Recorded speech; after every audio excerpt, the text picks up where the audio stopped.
Welcome learners. I am Dr. T. Gangaram, lecturer in statistics, SVA Government College, Srikalahasti. ఇప్పుడు ఈ video లెక్చర్లో మనము నిన్న మీకు ఒక వీడియో షేర్ చేశాను. మనకు 2025 ఏఎస్ఓలో ఉండే 150 కాన్సెప్ట్స్ నేను చేసిన 60 వీడియోల్లో ఏ వీడియో నెంబర్లో ఆ కాన్సెప్ట్ ఉందనేది చెప్పాను. మనము స్మార్ట్గా చదవాలి. ఇప్పుడు సిలబస్ 10 యూనిట్లు ఉంది. 10 యూనిట్లలో వాళ్ళు ఇక్కడ కాంపిటేటివ్ ఎగ్జామినేషన్స్లో ఎలా ఉంటుందంటే సిలబస్ ఇస్తారు. అక్కడ ప్రాపర్టీస్ ఆఫ్ సెంట్రల్ టెండెన్సీ అని ఇస్తారనుకోండి.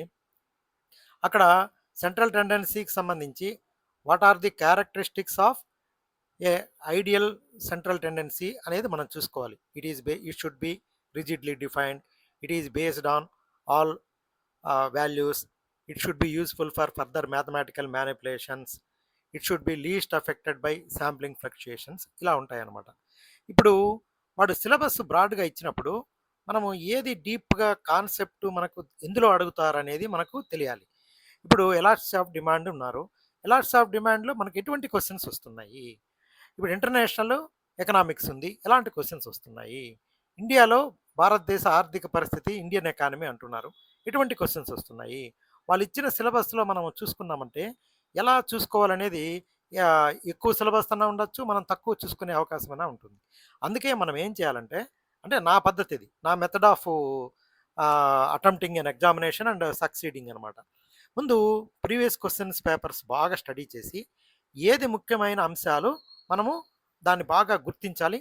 గుర్తించిన తర్వాత వాటిల్లో ఎటువంటి ప్రశ్నలు వచ్చేదానికి అవకాశం ఉందో మనము ఆ ప్రీవియస్ క్వశ్చన్ పేపర్స్ నుంచే చూడాలన్నమాట. ఇప్పుడు ఇక్కడ చూడండి, ఈ ఫ్యాక్టర్స్ ఆఫ్ ప్రొడక్షన్ అనే అంశం ఉంది కదా, ఉత్పత్తి కారకాలు.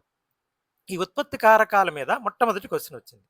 మన ఉత్పత్తి కారకాలు భూమి, మూలధనము, అదేవిధంగా ఈ వ్యవస్థాపకుడు, ఇవి ఉన్నారు కదా. కాబట్టి వాటికి సంబంధించి ల్యాండు, లేబరు, తర్వాత ఇన్ఫ్రాస్ట్రక్చరు, ఈ సంస్థ, వీటికి సంబంధించి క్వశ్చన్ ఇక్కడ వచ్చింది. అదే ఫ్యాక్టర్స్ ఆఫ్ ప్రొడక్షను ఈ 25 ఏఎస్ఓ 25వ సంవత్సరం ఏఎస్ఓలో 25వ క్వశ్చన్గా వచ్చింది. కానీ సేమ్ ఇలాగా రాలేదు. ఇక్కడ ఫ్యాక్టర్స్ ఆఫ్ ప్రొడక్షన్ ఎలా వచ్చిందో ఈ మార్ లేదనమాట.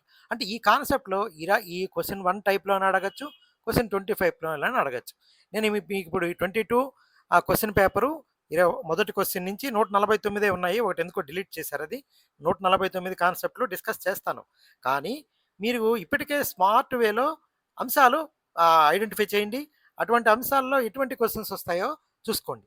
ఇక్కడ సబ్స్టిట్యూటబుల్ గూడ్స్, కాంప్లిమెంటరీ గూడ్స్, ఇక్కడేమో మనం నీట్గా డిస్కస్ చేసాము 28వ కాన్సెప్టు ఎకనామిక్స్ వీడియోలో.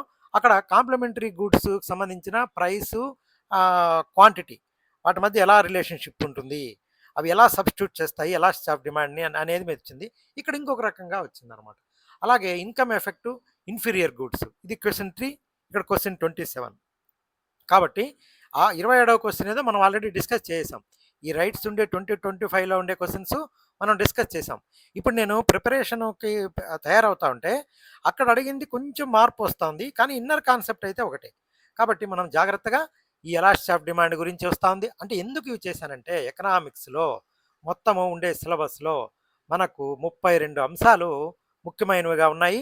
ఆ 32 అంశాలలో 2 క్వశ్చన్ పేపర్లలో క్వశ్చన్స్ వచ్చాయి. కాబట్టి 26వ సంవత్సరం కూడా వచ్చే అవకాశం ఉంది కదా. కాబట్టి మనం ఏం చేయాలి, క్వశ్చన్ చూడంగానే అది ఏ అంశానికి సంబంధించింది, ఎలా అడగచ్చు అనే గుర్తు రావాలి మీకు. అది అందుకోసమే నేను మళ్ళీ ఈ రకంగా ప్రిపరేషన్కి మీకు నేను గైడెన్స్ ఇస్తున్నాను. ఎలాస్టిసిటీ ఆఫ్ డిమాండ్ అనేది ముఖ్యమైన అంశం. ఇక్కడ 4వ క్వశ్చన్ వచ్చింది, ఇక్కడ 15వ క్వశ్చన్ వచ్చింది. నేను మీకోసం అని చెప్పేసి ఇప్పుడు కూర్చొని ఈ ఎకనామిక్స్లో కానీ, కామర్స్లో కానీ, కంప్యూటర్ సైన్స్లో కానీ నేను చేసిన వీడియోల కింద డిస్క్రిప్షన్లో download PDF of the lecture here అని చెప్పి యాడ్ చేస్తున్నాను. మీరు డౌన్లోడ్ చేసుకోండి. వీడియో చూసే ఓపిక లేదు, వీడియో వినాలనే టైం లేదు మీకు, గమ్మున డౌన్లోడ్ చూసుకొని చదవండి. మీకు ఆ అంశాల మీద అవగాహన రావాలి. ఈ అంశాల మీద అవగాహన రావాలి. ఇప్పుడు ఎలాస్టిసిటీ ఆఫ్ డిమాండ్ క్వశ్చన్ 15లో నేను ఇది 3వ వీడియోలోనే నేను పెట్టున్నాను అనమాట, ఎకనామిక్స్ వీడియోలో. దానికి సంబంధించి అనేక అంశాలు అక్కడ తెలుగులో మీకు జోడించి ఉన్నాను. కాబట్టి దాన్ని చదవండి. ఇప్పుడు మార్కెట్ స్ట్రక్చర్, దీని మీద వచ్చింది ప్రాబ్లము. మార్కెట్ స్ట్రక్చర్స్ అనేటివి ఎలా ఉంటాయి అనేది దాని మీద 8వ క్వెషన్ వచ్చింది, 38వ క్వెషన్ వచ్చింది. ఇవి 2 కూడా కొంచెం తేడాగా ఉన్నాయి. మార్కెట్ స్ట్రక్చర్ అనమాట. అంటే ఓపెన్ మార్కెట్, పర్ఫెక్ట్ కాంపిటీషను ఎలా ఉంటుంది? ధరని ఎవరు నిర్ణయిస్తారు? ధరని ఆ వస్తువుని ఉత్పత్తి చేసేవాడు నిర్ణయిస్తారా? వస్తువుని కొనేవాళ్ళు నిర్ణయిస్తారా? లేదా మార్కెటే నిర్ణయిస్తుందా? అనే దాని మీద మనకు ఈ 8వ క్వెషన్, 38వ క్వెషన్ వచ్చాయి. అలాగే జీడీపీ ఇన్‌ఫ్లేటర్ మీద ఇది 6వ క్వెషన్, ఇక్కడ 34వ క్వెషన్ వచ్చింది. అదేవిధంగా నేషనల్ ఇన్‌కమ్ మీద 13వ క్వెషన్ ఇటువైపు 2025, ఇక్కడ 7వ క్వెషన్ వచ్చిందనమాట. కాబట్టి జాగ్రత్తగా అంశాలు మీరు గుర్తించండి. Average propensity to save APS అనేది. ఏపీఎస్ అనేది ఇక్కడ చాలా ముఖ్యమైన క్వెషన్. లాస్ట్‌లో చూసాం కదా మనము. ఒక వ్యక్తికి వచ్చే ఆదాయంలో నుంచి అతను నిత్యావసర వస్తువులకి, ఆ తర్వాత సేవింగ్స్‌కి మిగలబెట్టుకునిన తర్వాత వచ్చిందే కదా! ఆ మిగిలింది అతను ఖర్చు చేయగలిగేది కొనుగోలు అతనికి మిగిలింది. అట్టా క్వెషన్ ఇక్కడ 8వ క్వెషన్ వచ్చిందనమాట. ఈ యావరేజ్ ప్రొపెన్సిటీ టు సేవ్ మీద క్వెషన్ వచ్చింది. ఇక్కడ అటానమస్ ఇండ్యూస్డ్ ఇన్వెస్ట్‌మెంట్. ఇవి 9వ క్వెషన్, 10వ క్వెషన్ అనమాట. మనీ సప్లై అండ్ డెఫినిషన్స్ మీద ఇక్కడ ఇటువైపు ఒకటో క్వెషనే వచ్చింది మనీ సప్లై మీద. ఇక్కడ 10వ క్వెషన్ వచ్చిందనమాట. ఇక్కడ ఫంక్షన్స్ ఆఫ్ మనీ గురించి ఖచ్చితంగా ఫంక్షన్స్ ఆఫ్ మనీ గురించి మనకు బ్యాంక్ వాళ్ళు లోన్ ఇచ్చేటప్పుడు మనం ఆ ఈఎంఐ దాని గురించి క్వెషన్ ఒకటి డిస్కస్ చేశాం కదా! అంటే ఏమి? డబ్బుకి ఉండే ఒక క్యారెక్టరిస్టిక్కు దాన్ని బట్టి ఆ మనీ ఫంక్షన్స్ ఆఫ్ మనీ అనేది ఉంది. ఇక్కడ 11వది, ఇక్కడ 47వది అనమాట. ఇక్కడ మానిటరీ అగ్రిగేషన్స్ ఇవి వచ్చాయన్నమాట. M1, M2, M3, M4 అనేవి ఇక్కడ 11వ క్వెషన్ వచ్చింది. ఇక్కడ 12వ క్వెషన్ వచ్చింది. క్రెడిట్ మల్టిప్లైయర్లు, క్రెడిట్ క్రియేషన్ మీద క్వెషన్ వచ్చిందనమాట. అంటే మీకు ఇక్కడ క్వెషన్ 1 అని పెట్టానంటే దానికి రిలేటెడ్‌గా ఉండేది అవి ఐడెంటిఫై చేసి అలా పెట్టిందనమాట. ఈ రిజర్వ్ మనీ ఇక్కడ 14వది, ఇక్కడ 1వది. ఏం సార్ నాకు అక్కడ యాజ్ ఇట్ ఈజ్ అలాగని లేదని అడగద్దండి. ఇన్నర్‌గా ఉండే కాన్సెప్ట్ అదే. అది గుర్తుపెట్టుకోండి. Narrow money calculations, budget classification and non talks revenue ఈ రెండిటి మీద వచ్చింది. బడ్జెట్ డెఫిషియట్ దీని మీద క్వెషన్ వచ్చింది. బడ్జెట్ డెఫిషియట్ అనే దానికి ఏది కారణమవుతుంది? ఎగుమతులు, దిగుమతులు, ఆ అప్పులు వాటికి సంబంధించి మనకు 22వ కాన్సెప్ట్ వచ్చింది. బడ్జెట్ డెఫిషియట్ అనే కాన్సెప్ట్ మీద 2 సార్లు క్వెషన్స్ వచ్చాయి. ఎక్స్చేంజ్ రేటు సిస్టమ్స్ ఇక్కడ 1942. అదేవిధంగా బ్యాలెన్స్ ఆఫ్ ట్రేడ్ చాలా ఇంపార్టెంట్ కాన్సెప్ట్స్ బీఓపీ రెండిటి మీద వస్తున్నాయి. 2 క్వెషన్లు వచ్చాయి చూడండి. ఈ బీఓపీ మీద 2 క్వెషన్స్ వచ్చాయి. ఏది ఇక్కడ బీఓటీ అంటే ఏమి? బీఓపీ అంటే ఏమి? బీఓటీలో ఒక అంతర్భాగమైన బీఓపీ అటంతా మనం చర్చించాము. కాబట్టి ఈ బీఓపీ మీద బ్యాలెన్స్ ఆఫ్ పేమెంట్స్ అనేటివి మనకు అదొక షీటు. అది దేశం యొక్క నికరమైన శక్తిని అది తెలియజేస్తుంది. ఎక్స్‌పోర్ట్స్, ఇంపోర్ట్స్‌కి సంబంధించి అనమాట. అంటే ఇంటర్నేషనల్ ఎకనామిక్స్ మీద ఎక్కువ అడుగుతున్నారండి. ఇండియన్ ఎకానమీ మీద కూడా అడుగుతున్నారనమాట. ఇంటర్నేషనల్ ట్రేడ్ ఫ్రేమ్‌వర్క్స్ మీద ఇక్కడ 3 క్వెషన్లు వచ్చాయి. ఇక్కడ ఒకటే క్వెషన్ వచ్చింది. అదేవిధంగా ఇంటర్నల్, హోల్‌సేల్, రిటైల్ ట్రేడ్ మీద ఇక్కడ ఒక క్వెషన్ వచ్చింది. ఇక్కడ 2 క్వెషన్లు వచ్చాయి. ఇక్కడ హ్యూమన్ క్యాపిటల్, ఫిజికల్ క్యాపిటల్‌కి సంబంధించి మనకి 25లో 2 క్వెషన్లు వచ్చినాయి. 28లో ఒకటే క్వెషన్ వచ్చింది. ఇక్కడ చూడండి పాపులేషన్ జియోగ్రఫీ, ఇండియన్ సెన్సస్ మీద ఇక్కడ 2 క్వెషన్లు వచ్చాయి. ఇక్కడ 3 క్వెషన్లు వచ్చాయి. పావర్టీ లైన్ అనే కాన్సెప్ట్ మీద ఇక్కడ ఒక క్వెషన్ వచ్చింది. ఇక్కడ 3 క్వెషన్లు వచ్చాయి. ఇక్కడ ఫిస్కల్ డెఫిసిట్ క్యాలిక్యులేషన్స్ మీద 52 వచ్చాయి. ఇక్కడ 12, 22 క్వెషన్ వచ్చింది. ఇంకొకటండి మీరు ఈసారి జాగ్రత్తగా చూసుకోవాల్సింది ఏమంటే మనకు ఫిబ్రవరి 28వ తారీఖు పశ్చిమాసియా దేశాలలో మన ఇజ్రాయెలు, అమెరికా కలిపి ఇరాన్ మీద యుద్ధం చేశాయి. అవి ఎన్ని రోజులు యుద్ధం జరిగింది? దాని పర్యవసానాలు ఏంటివి? ప్రపంచం మొత్తం పర్యవసానాలు చూస్తున్నారు. ముఖ్యంగా ఎక్స్‌పోర్ట్స్, ఇంపోర్ట్స్ మీద ప్రభావము అధికంగా పడింది. కాబట్టి మనం ఇంటర్నేషనల్ ఎకనామిక్స్ జాగ్రత్తగా చూసుకోవాలి. ఏ రకంగా ప్రభావితం అవుతున్నాయి? పర్టిక్యులర్‌గా ఏ వస్తువులు ప్రభావితం అవుతున్నాయి? ఎందుకంటే 6 నెలలకు ముందే క్వెషన్ పేపర్ అనేది ప్రిపరేషన్ స్టార్ట్ చేస్తారు. వాళ్ళు స్టార్ట్ చేసినప్పుడు ఇప్పుడు రగులుతున్న సమస్య ఏదైనా ఉంటే దాని మీదనే వాళ్ళు ఇచ్చేదానికి అవకాశం ఉంటుంది. ప్రతిరోజు పేపర్ ఫాలో అవ్వండి. నోట్ చేయండి. ఫిస్కల్ రెస్పాన్సిబిలిటీ ఫ్రేమ్‌వర్క్స్ దాని మీద క్వెషన్ వచ్చింది. కాబట్టి మొత్తంగా 32 ప్రశ్నలు, 32 అంశాలు ఎకనామిక్స్‌లో మనకు ముఖ్యమైనవిగా ఉన్నాయి. కాబట్టి ఒక్కొక్క యూనిట్ నుంచి 15 ఇస్తారంటే కూడా మనకు 45లో ఈ 33, 32 వచ్చేసినాయన్నమాట. కాబట్టి అన్నీ కవర్ అయిపోయేట్టుగా ఉన్నాయి. మీరు చూసుకోండి 32 అంశాలు గాని మనం జాగ్రత్తగా చూసుకున్నామంటే 32 మార్కులు వచ్చే అవకాశం ఉంది కదా మనకు. ఎందుకంటే దాటిపోదు కదా! కాబట్టి ఇక్కడ మొత్తం నేను ఎన్ని అంశాలు ఐడెంటిఫై చేశానంటే అంతా 150లో కలిపి ఇక్కడ మనకు 108 అంశాలే వస్తున్నాయండి. 108 అంశాల్లో ఖచ్చితంగా ప్రశ్న ఉండే అవకాశం ఉంది. పోనీయండి 108లో రాలేదు, 70లో వచ్చినాయంటే కూడా మీకు 70 మార్కులు గ్యారంటీ కదా! కాబట్టి మీరు అలాగా ఆలోచించండి సగం. నాకు తెలిసి ఈ 108 అంశాలలో దాటిపోయే అవకాశమే లేదు. దాటిపోయే అవకాశం లేదు క్వెషన్‌లు. మనకు ప్రతి ఒక్కటి అలాగా ఐడెంటిఫై చేశాను. నేను మీకు ఇది డిస్క్రిప్షన్‌లో కూడా ఈ లింక్ షేర్ చేస్తాను. జాగ్రత్తగా చూడండి. ఇంక మన స్టాటిస్టిక్స్‌కు ఇక్కడ ఇది కామర్స్, ఇది అకౌంటింగ్. అకౌంటింగ్ అజంప్షన్స్, ప్రిన్సిపల్స్ మీద 2 క్వెషన్‌లు ఇక్కడొచ్చాయి. అదేవిధంగా బిజినెస్ ఎంటిటీ కాన్సెప్ట్ మీద వచ్చింది.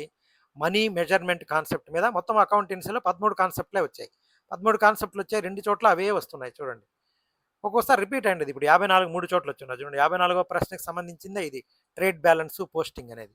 54లోనే ఇది అసెట్ వాల్యుయేషన్, లాజిస్టిక్స్. కాబట్టి ఇవన్నీ తీసేసామంటే 10 అన్నా వస్తాయి కదా! రిపీట్ అయినవి తీసేసామంటే 10 అన్నా వస్తాయి. ఏం సార్ 54 1, 2, 3, 4 సార్లు వచ్చింది. మీరు ఇక్కడ 13 అంశాలని చెప్పారంటే 9 అంశాలు చాలులెండి. అలాగనమాట. కాబట్టి ముఖ్యమైన అంశాలు ఏంటివనేది మీరు గుర్తించండి. ఆ అంశాలలో ఎలాంటి ప్రశ్నలు వచ్చే అవకాశం ఉందో ఎతికి మీరు చదువుకోండి. ఇక్కడ ఎర్రర్ రెక్టిఫికేషన్ అండ్ లెడ్జెట్స్, అదేవిధంగా assets valuation and logistics casting. ఇప్పుడు నేను వీటి గురించి మాట్లాడేదానికి నాకేదో ఒక 20% అన్న తెలిసింది అని అనుకుంటున్నానండి. అంటే ఐ యామ్ సర్టిఫైడ్ అని అనుకుంటాను. ఎందుకు? నాకు స్టాటిస్టిక్స్ అయితే ఇబ్బంది లేదు, నేను మాట్లాడతాను. కానీ కామర్స్‌ల గురించి, ఎకనామిక్స్ గురించి, కంప్యూటర్ గురించి నేను ఇప్పుడు చెప్తున్నానంటే నేను వాటిని చదివాను కాబట్టి. ఇప్పుడు నిన్న మొత్తం స్టడీ చేశాను. మొత్తం మనం పాత వీడియోలన్నీ కూడా నేను మళ్ళీ చదివి వాటిల్లో ఉండే అంశాలు కాకుండా మిగిలిన జాగ్రత్తగా, ఇంకా బాగా జాగ్రత్తగా ఎక్స్‌ప్లెయిన్ చేసేదానికి ప్రయత్నం చేస్తాను. కానీ మధ్య మధ్యలో మీరు ఒక వీడియో చూసేసి డౌట్లు అడిగినారంటే కుదరదు. నేనిప్పుడు మాట్లాడుతున్నానంటే నేను 60 వీడియోలు చేసి 150 అంశాల గురించి కనీసం 10% అన్నా తెలుసుకొని నేను మాట్లాడుతున్నాను. మీరు ఆ 10% అవగాహన రావాలంటే కనీసము మీరు వీడియో చూడకపోతే పోయినారు, అక్కడ ఉండే కంటెంట్ అన్నా చదవండి. నేను ఇక్కడ డిస్క్రిప్షన్‌లో పెట్టున్నాను గదా! ఆ డిస్క్రిప్షన్‌లో పెట్టుండే కంటెంట్ అన్నా చదివితేనే మీకు అవకాశం వస్తది. కూర్చోవాలి 3 గంటల సేపు. ఇప్పుడు ఎగ్జామ్ మీకు 9-12 వరకు పెడతారనుకోండి, 3 అవర్స్. 9-12 ప్రతిరోజు గూడా కూర్చొని చదివేదానికి ప్రాక్టీస్ చేయాలి. అలాగే 2-5 సెషన్‌లో మీకొచ్చిందనుకోండి, 2-5 కూర్చున్నారంటే 3 గంటల పాటు లేయగూడదు. మనం 150 క్వెషన్‌ల మీద మెదడు కాన్సంట్రేట్ చేసి మీరు చదవాలి కాబట్టి, మనం 3 గంటలు కూర్చొని చదివేదానికి అలవాటు చేసుకోవాలి. డీవియేషన్ అవ్వకూడదు. ఏకాగ్రత రావాలి. ఒక స్థిరత్వము, నిలకడ రావాలంటే మీరు 3 అవర్స్ కూర్చోవాలన్నమాట. నేనేం నా వీడియోలు చూడమని చెప్పడం లేదు. చదవండి. దాంట్లో వీడియో కింద డిస్క్రిప్షన్‌లో పెట్టుండేది చదవండి, సరిపోతుందన్నమాట. ఇక్కడ single entity, ledger, perfect calculations. ఇక్కడ 13 అంశాలున్నాయి. ఒక అన్నీ తీసేస్తే కూడా మనకు 10 అంశాలన్నా కామన్‌గా రెండిట్లో వచ్చేదానికి అవకాశం ఉంది. ఇంకా మన స్టాటిస్టిక్స్ చూద్దాము.